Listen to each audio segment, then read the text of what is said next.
Welcome to Fire Away, Rudner Law's online show focused on the employment law issues that matter to you.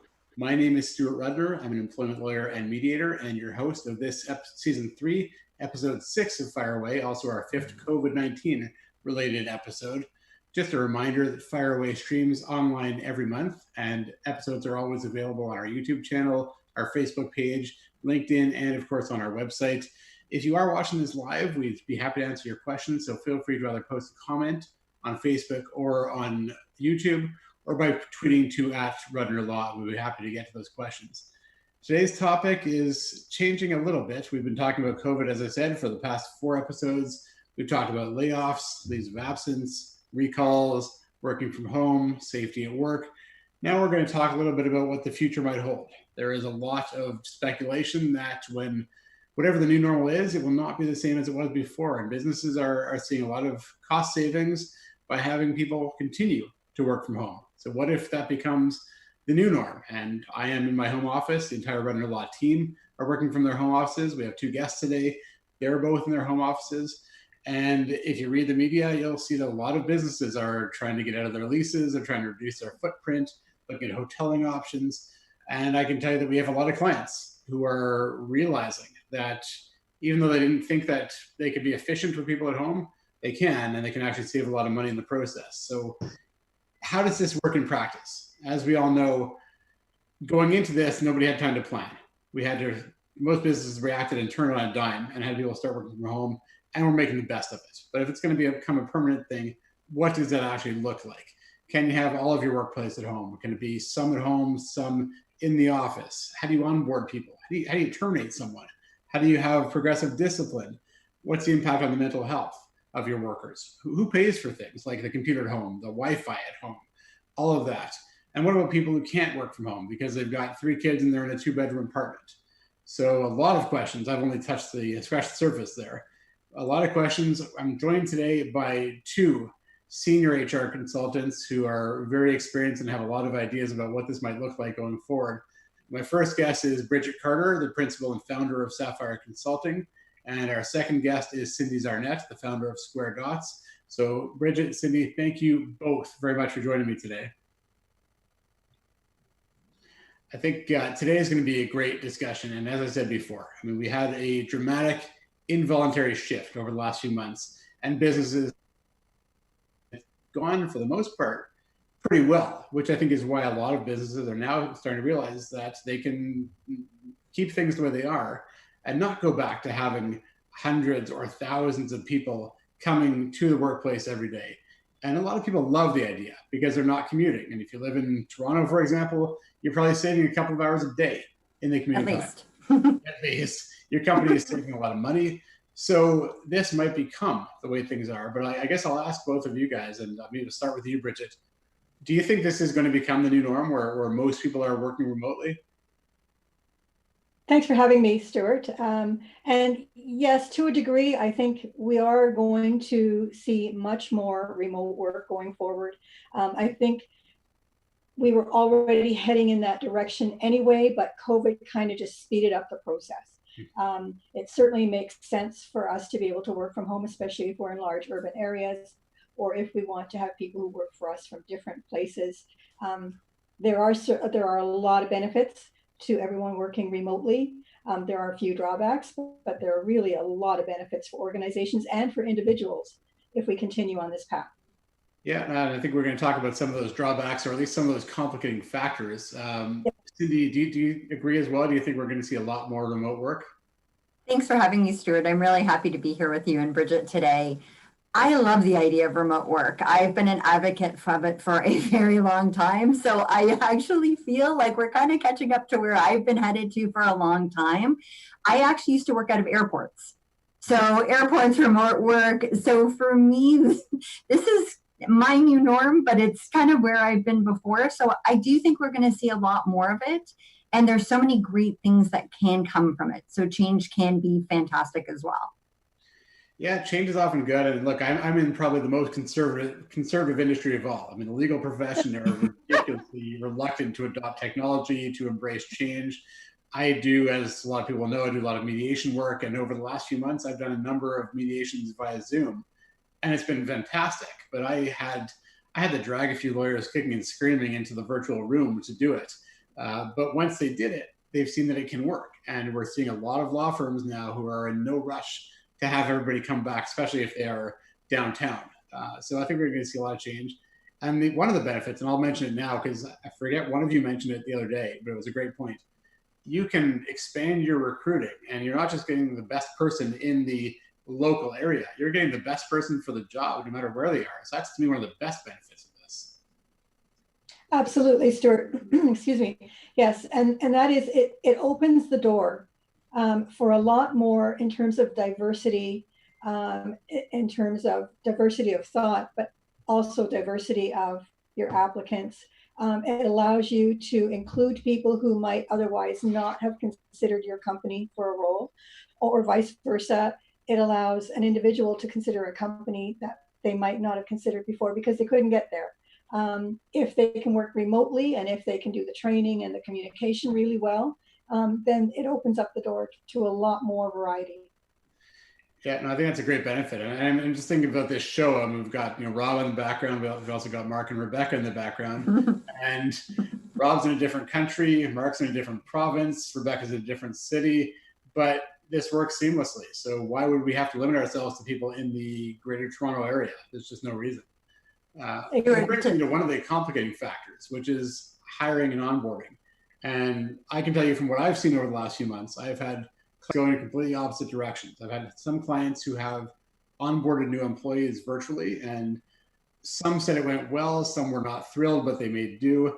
And I've had other clients who just delayed bringing in new employees because they didn't think they could do it virtually. But if you're going to have an entirely virtual workplace, you've got to figure that out. So maybe, Cindy, if you want to take the first shot at how do you make hiring and onboarding work? It's a great question. And to build on Bridget's point, for anyone who's ever done a phone screen that ends in a minute because you say we're at such and such location, and then suddenly people disappear and say, no, not interested, thank you. And that's it. So the time's already gone. So I actually know some great stories of clients that, again, tried to delay because we just didn't know how long state of emergencies would last. We didn't know what things were going to look like, and they continue to evolve. So finally, before we head into phase 2, businesses are saying, you know what, we've got to go ahead. We've got to pull the plug. So I know great stories of people at senior levels, at all levels of an organization that were onboarded. Again, you're putting this together on a fly. How do we do this? How do we do it quickly? But it really comes down to communication, collaboration, and the fact that we're not just down the hall from each other. So there's more check-in points. But it can be done. It can be done well. It just takes commitment from all sides. Yeah, makes sense. And Bridget, what about you as far as hiring and onboarding? And I don't want to preempt what you're going to say, but I'm particularly interested in the hiring process. What would you do differently if you're now a virtual operation? In terms of recruitment? Yeah. Not a lot. This is something that I've actually written about just recently. And it's not a case of necessarily changing everything that you do, because the process of recruitment still remains the same. The question is just, how do you reach out to the audience? How do you broaden your audience? So rather than just advertising locally, for example, you can advertise to a broader audience, but it doesn't really take any more effort. And then, as Cindy mentioned, you do your phone screen or whatever, but you can actually do it, instead of just making it a phone screen, you can actually do it like we are with Zoom or some other kind of video. So you actually do get to meet the person face to face rather than just doing a phone screen, and you just go through your questions that way. I think, like I said earlier, it's a good way for people to meet each other without having to be physically in the same place. You still get a sense of the person. And the rest of the process more or less remains the same. You just add more technology to the mix.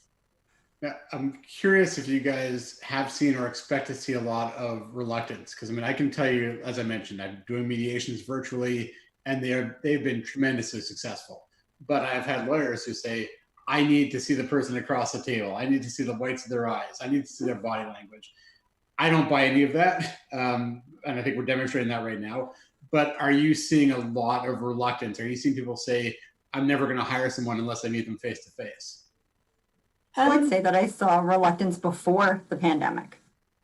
So it was really a case because technology and the pandemic have evolved us to where we are. So it's not so easy just to say that. But for anyone who's recruited in different locations across Canada or even in the US, getting on a plane for an interview wasn't always feasible. So, but before it was very much, I want to see the whites of their eyes and I'll meet them in an airport, cafe if I need to. Now there's an evolution and I think people are willing to give it a try. And once they do, it's hard to find a case not to say, you know what, that's just like being there. Yeah, I mean, obviously you're talking to the preaching to the converted here, but I totally agree with you on that. So let's shift forward a little bit. So let's say we're going past the hiring and the onboarding. Now we're going to talk about, the ongoing relationship. And that's where I've seen a lot of skepticism as well, and people, and I'll think of the classic, could be a law firm, could be any type of industry or any type of organization, where people say, yeah, it's one thing, you can get your work done from home. But, if you want to climb the corporate ladder, you've got to build your network, you've got to make your connections, you've got to have your cheerleaders, and you can't build those relationships when you're not bumping into each other at the coffee maker and you're not, popping downstairs to Starbucks together. So how does this look 5 or 10 years from now when you've got thousands of people working in the same organization, but they've never actually met face to face? How do you make sure people feel like they are part of a team? Cindy, do you want to jump in there first? I would love to. So I've shared with both of you, I've had this similar experience. So again, like I said, I feel like some of my experiences are catching up to where I've been. But I used to be and work for organizations where I was the only person out of the province. And so I would hear that all the time. You're not going to be able to, network, and you're missing hallway conversations and chatter. And those were always the key phrases that I would hear. But yet it's about connection. So if I myself am the person in Ontario, I was responsible for almost all of Canada. You have to make connections. You need to call, you need to email, you need to make sure to say, hey, I'm there, and check in. And when you do that, and when you work on projects, and there's different exposures, I think what we're going to find over time is the beliefs that we held for so long, that we held on for dear life. I think we're going to realize that they worked then, and it's what we stuck to. But now that we have different opportunities, it's going to look different, and it's okay that it does. I love the way you said that, actually. It's okay that it's going to be different. And we're constantly evolving, so there's nothing wrong with that. The other complaint or concern I've heard a lot of is the trust factor. And how do I know what they're doing? And how do I know that they're not playing with their kids or cleaning the house? Or how do I even know they're sitting in front of their computer? And I guess in a way it's easy for lawyers because you can focus on the billable hours at the end of the week and you can see if there's dramatic shift.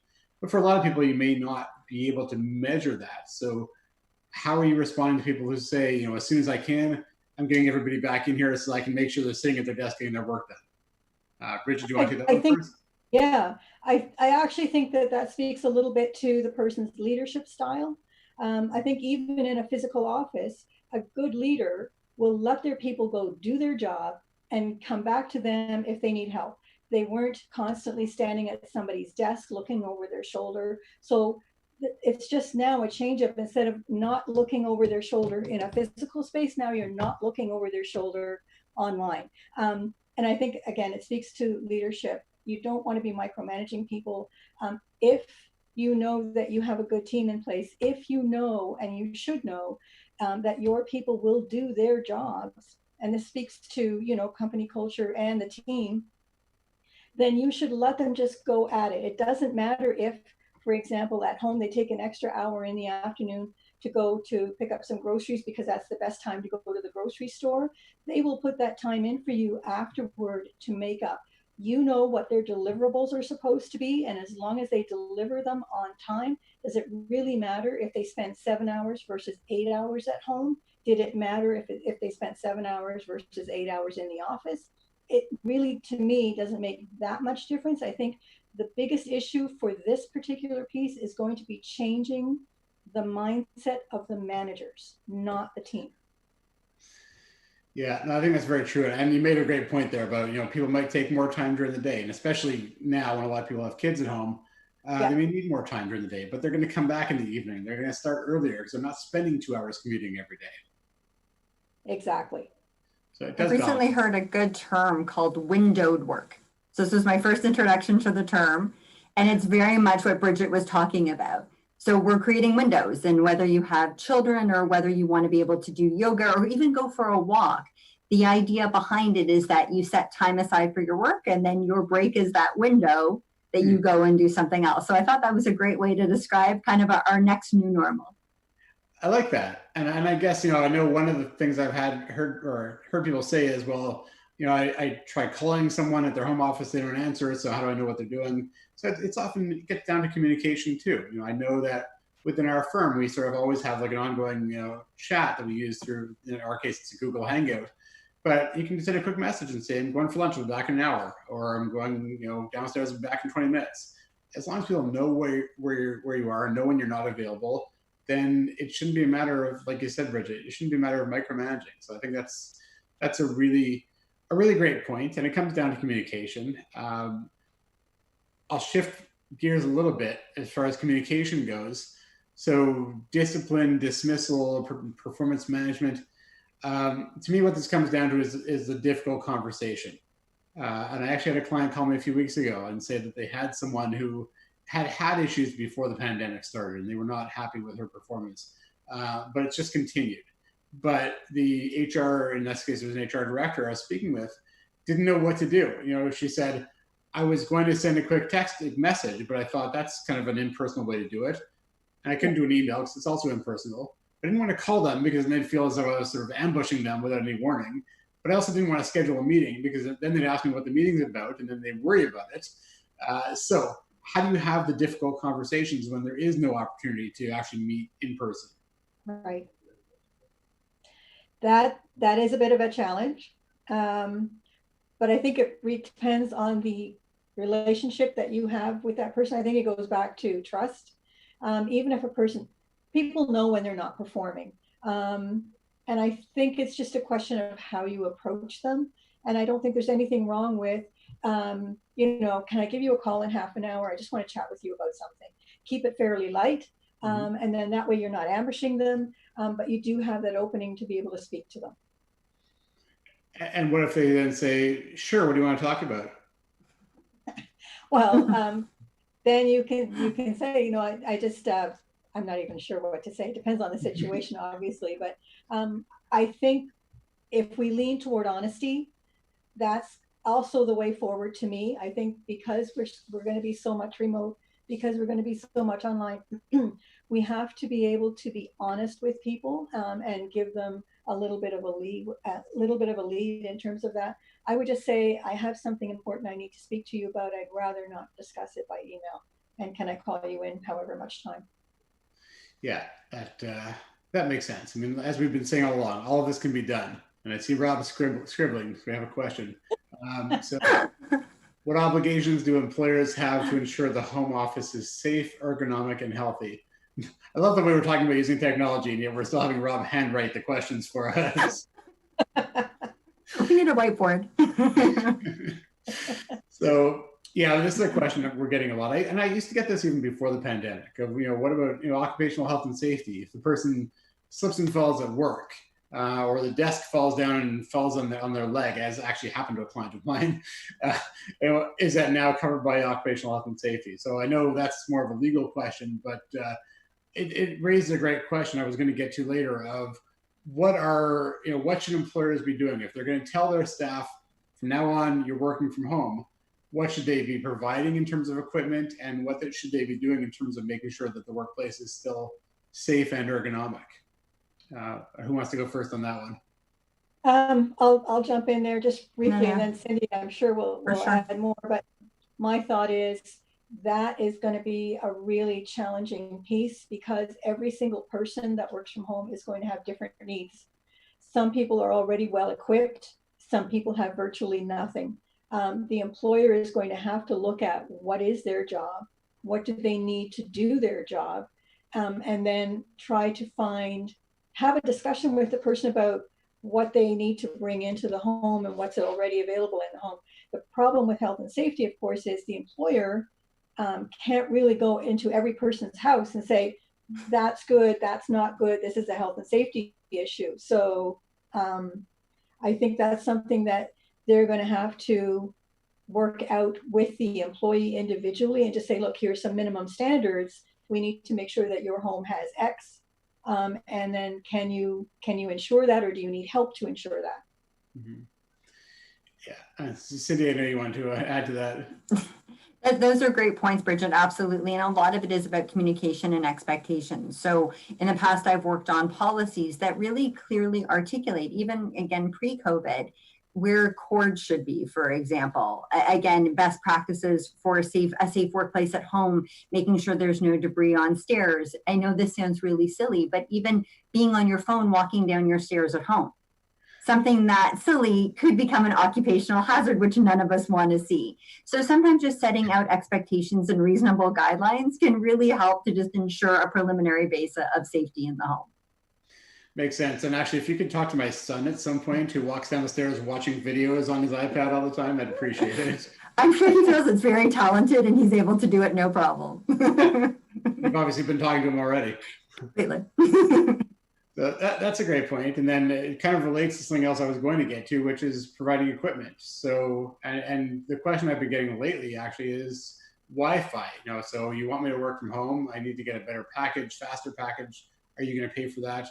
Or what I've heard a lot of as well is the Wi-Fi keeps dropping, or because my spouse and my kids are all home, it's just not enough bandwidth. So I'm using my data.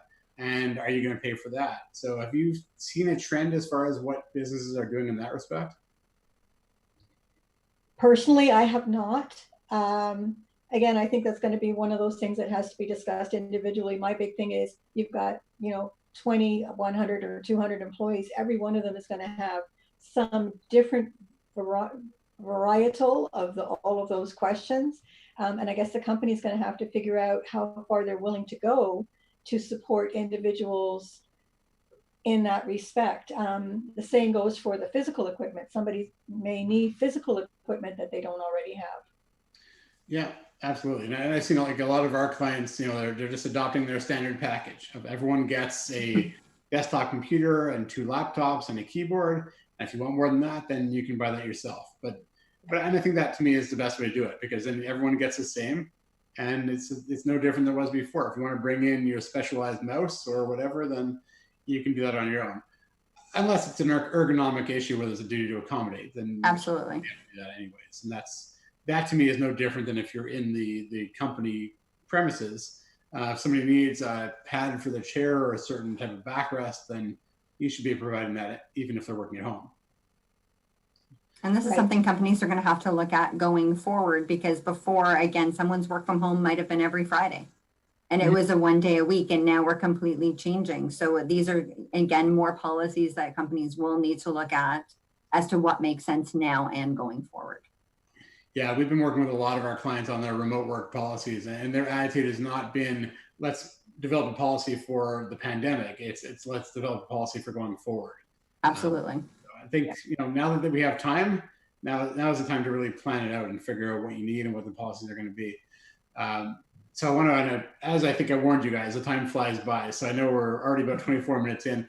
I want to talk about one story, and I forget if it was Cindy or Bridget. One of you found this, the news story about the woman in the States who was fired because her kids kept making too much noise. Yes, Bridget. Which, I mean, I hate the story, but I love the story because it highlights a real issue here. I mean, we've all become so used to having Zoom meetings where you see someone's spouse, someone's kids in the background. I mean, I don't know if you guys can hear it, but I'm just sensitive to it. I can hear my son whistling as he walks through the hallway in the background. We've all gotten used to that, and we're all mostly, for the most part, we're willing to accept it now because we know these are just unanticipated times. Right. But what about when you're going to go forward and you're going to announce as a company that everyone is working from home, and you have someone say, well, I live in a small 2-bedroom apartment with my spouse, 3 kids, and a dog. So I don't even know if I have space to work. And if I do, you're going to see and hear my kids. So I guess I'll throw it over maybe to Cindy, to you first. I mean, how do you deal with that generally? And that's a great question. And of course, it's coming down to this evolving state of understanding that this is what it is, and one size won't fit all. But if companies are mandating that everybody is working from home, then we've got to be able to expect that we're going to have uninterrupted expectations and surprises. I have a dog who's currently sleeping, but if someone's going to drop off a package, he'd be joining the Zoom call. So these things do happen, and it's how we work together to collaborate to understand that these are our new offices. It's no different than when I used to be on a call at work and I would have very shared space. If someone was on a call louder and they were louder than I was, someone could hear them just the same. So it's not as different as we think it is. It's just more personal. Yeah, that's a great point. And I mean, ultimately, and I had this discussion with someone also recently, I mean, ultimately, if your decision is that we are now a remote-based company, there is no office space for people to come into, then it may just not be the right company for that person anymore. And it's no different than saying we have a factory in Hamilton, and if you don't want to work in Hamilton, then this isn't the right place for you. So ultimately, you may have to terminate their employment, and obviously, there's legal implications there. But you're changing the very nature of the workplace. And as you said, you've got to adapt to every individual, but there are some individuals that it just will not work for. Exactly. The only caution that I want to add here, Stuart, is particularly because the case in California reminded me, this can touch on human rights issues. Because she, in fact, did go to the company and explain her situation. She was trying to find a way to resolve it to their satisfaction. But effectively, she's now brought a suit against them for discrimination. And that could very well happen here. We have to be particularly cautious in dealing with now switching to remote work, that we are not making rules that will ultimately touch on or impact people from a human rights perspective. It's a great point, Bridget, and we don't have the time to really play this out, but it's an interesting question, because if you were to say to that person, clearly this isn't working out, so we're going to have to terminate your employment, she would presumably say, you've now discriminated against me on the basis of my family status, which is a breach of human rights. Yes. And one question, of course, as I think we all know, is would there have been a way to accommodate her? But if there is no other workplace she can go to, I mean, the question is, could you accommodate her? Or are you just on the hook for additional damages because of the fact that you could not accommodate her? I mean, it raises a great question, so I think it's a great point. And I think part of it too is if you cannot accommodate, then at least be nice about how you terminate or how you end that relationship, not just, do what they did. It's an interesting story to look up, to read about what happened to her. And I think we have to be very cautious that we don't see more repeats of that. No, I think that's a great point. I mean, everyone's got to be conscious of business concerns, but also legalities, human rights concerns, and everything else. Because everything, I always say this in the course I teach, the HR Law for HR Professionals course, there's never or almost never an employment standards question or a human rights question. Every question takes all these things into account. So even though you're making the best business decision, you've got to be mindful of human rights as well. So I think that's important to bear in mind. I mean, the other thing I was going to mention is, we're talking about someone working from home, and you guys mentioned guidelines and policies. One of them should be the equipment that you're using, because you probably don't want them storing confidential business information on the same computer that their teenage kid is using for TikTok and Instagram and everything else. So security is going to be really important as well. And vice versa, the employee needs to know their personal information, including information about them and what's behind them in their office at home, is not available online or becoming public in some way. Absolutely. Exactly. Yeah, I think this is going to become one of the bigger issues as we move forward, because people need to, and companies need to make those adjustments. Yeah, no, I think you got to be mindful of that. So I'll try not to go too much longer, even though I think the conversation is, as usual, great and as I expected. Cindy, I know you want to talk a bit about the mental health aspect, and there's been a lot of talk about isolation and the impact of isolation on some people. So why don't we end with that, and then we'll get to the fire away section at the end. And again, thank you. This has been way too much fun, as always. So the mental health aspect is one fun. We can't. The mental health aspect is one we really can't forget about, because even if somebody has, 5 family members that they're living with, that day-to-day, that colleague and camaraderie, that having a place to go, everybody is adapting to that differently. And so even if people are alone, or whether they live with, a whole house full of people, we have changed the new normal. People's reason to get up every day to get dressed has completely changed. And as colleagues, as HR, as leaders, as even peers, we need to be mindful of being kind to one another. So whether that's check-ins, employees, and again, you want to be able to speak to your culture. So if you're a leader or HR and you're organizing events, I've heard of things like online games and Family Feud. People are actually having virtual potlucks, and they were posting as to what they were cooking and what they were sharing. And if we think about it, this really can be a team building activity. So it's not, if you were in the office spirit with your team, maybe for the summer, you'd have a summer activity. So it's not out of the realm of what we've always done. It's just a different way to look at it. And the other part of mental health, of course, that's really important.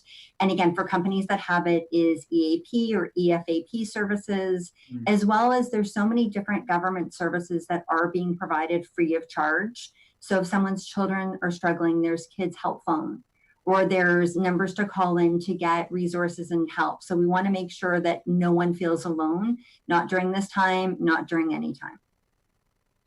Yeah, great point. EAP especially, because a lot of people are struggling, and most companies have resources available. So normally at this point, I would take my chance to fire away, but I'm going to graciously forego that opportunity and give it over to Bridget and Cindy, who are going to share their top tips for their best practices in today's challenging and evolving work environment. So Cindy, do you want to go first? Sure, absolutely. I won't make it feel like a top 10, but we are going to do a top 4. So the first point that we want to start off with is communicate, communicate, and communicate. This can be everything from conversations and check-ins to, hi, how are you? This is meetings and town halls and company updates. We really want to encourage you to communicate frequently, openly, transparency, and keep the employees updated. And always to remember that emails and messages and WhatsApp, they don't convey tone, they don't convey tonality, and they won't convey intention. So like Stuart mentioned earlier, if you're going to have an HR director say, do I email, do I call, do I text? Always keep the sender in mind, the receiver in mind. And also we want to encourage employees to communicate more. This is across divisions, up, down, up, peers, but that you're really holistically keeping in touch. Cool. Great point. And great point about the tone of anything that's text-based. So that's really helpful, especially when you're not having the coffee or the water cooler chit-chat, so to speak. Bridget, what are your top tips for dealing with the current work environment? Yeah, so one of the things that I think is extremely important is that we need to really, really consider adapting our expectations and our hours for people. Not everybody is in the same situation. When you come to work, you have 8 hours straight time. You know where you are, you know what you're doing. Working remotely, things are a little bit different. There are interruptions that we weren't getting at work. There are different things that take place. We're all working from a different space. So we need to make sure that we are adapting for everybody's individual needs and just recognizing what they have to do in order to get their work done. Not be overly, as I say, micromanaging earlier. Don't overmanage. Manage according to what the person needs.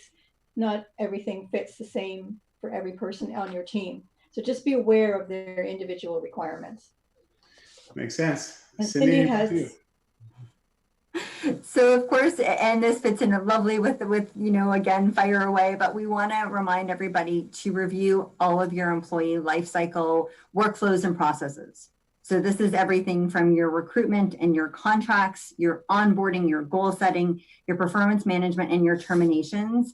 And we want you to take a look at it from a place of a remote and a flexible workforce. So it's always as well not to forget about your employer branding. And very, very important is your employee experience, because your employees are living it every day, regardless of where they're located. That's right. Yeah. And lastly, one of the biggest things to remember too is throughout all of this is to ensure that you recognize your employees. Don't assume that they understand that they're being appreciated or that they are appreciated. You have to show it, you have to say it, you have to share it. So make sure that you say so in team meetings, send them flowers, send them lunch, send them a thank you card, do a shout out, whatever you have to do. Make sure that you're recognizing people for this extra effort that they're putting in right now. Love it. Great point. And as someone said to me recently, I mean, the connection or the loyalty may decrease when there's no physical connection. So as you said, you got to make sure people feel valued, Yes. feel like they're part of the team. Yes. Definitely. All right. Well, that was some great tips. So thank you both. And that's all the time we have for our season 3, episode 6 of Fire Away. So I do want to thank everyone for tuning in. I know we went a little bit longer than usual, but the conversation was great. Thank you in particular to Bridget and Cindy for joining me today. What I will say is that everyone is still struggling with trying to figure out what the new normal is and what it's going to be in the future.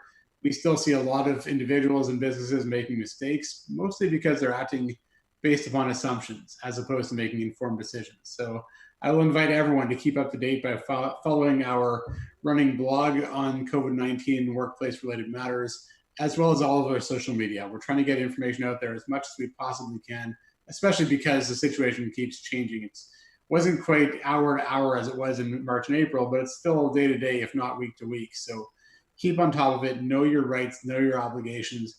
We've created, and I mentioned this last time, a 30-page PDF on a guide to getting back to business. So feel free to email us and we can get you a copy. But most importantly, I'll say what I say every time. If you think you might need an employment lawyer, you probably do. If you're not sure what your rights are, what your obligations are, especially in these unusual times, feel free to reach out to us and we'd be happy to help. Just a reminder, our next episode is August 18th. We're going to be joined by Denise Koster, who is the author of a book called Refusing to Accept the Unacceptable: The Trials, Tribulations, and Triumphs of Workplace Bullying and Harassment. So this will be the first non-COVID-19 topic in quite a while, but it should be a really great one. So please tune in for that, August 18th. And just a reminder that past episodes can be found on YouTube, on our website, archived on Facebook. And if you like our page, subscribe to our channels, you'll get notifications about when the episodes are live. Thank you lastly to Rob, to Rebecca, and to Mark for helping to put the show together as always. And we'll see you next time. Thank you, Stuart. Thank you.